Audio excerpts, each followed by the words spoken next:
Tous les ans, au mois de décembre, le centre-ville de Montpellier se remplit d'habitants faisant leurs courses de Noël. Certains choisissent des grands espaces commerciaux comme le Polygone, tandis que d'autres privilégient des boutiques indépendantes. Pour ces petits magasins, ces périodes d'achat peuvent s'avérer cruciales pour leur chiffre d'affaires.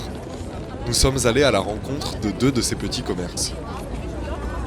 Ici on a un collectif que j'ai créé avec deux amis à moi, donc on réunit 12 fripières et créateurs-créatrices upcycling. Donc chaque portant c'est un vendeur différent et ça permet d'avoir vraiment tous les styles dans la boutique et de mutualiser le coût du loyer qui est assez cher sur Montpellier. Alors novembre-décembre dans la fripe c'est un peu le moment mort parce que les gens ils n'ont pas encore assez démocratisé le fait de faire des cadeaux de seconde main.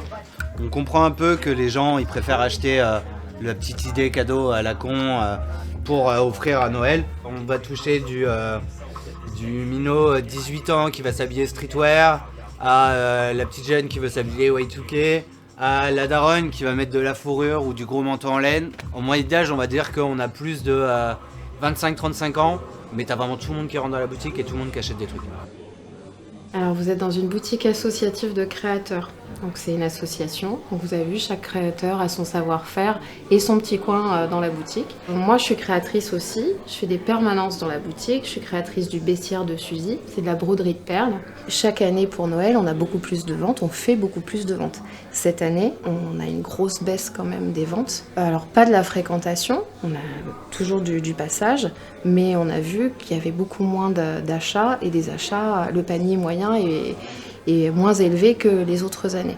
Les gens n'ont pas les moyens de se faire plaisir et se tournent plus volontiers vers des sites internet, des plateformes comme Amazon, Shein, comme AliExpress, Temu, enfin ce genre de choses. Et oui, nous c'est beaucoup plus difficile pour nous, ouais.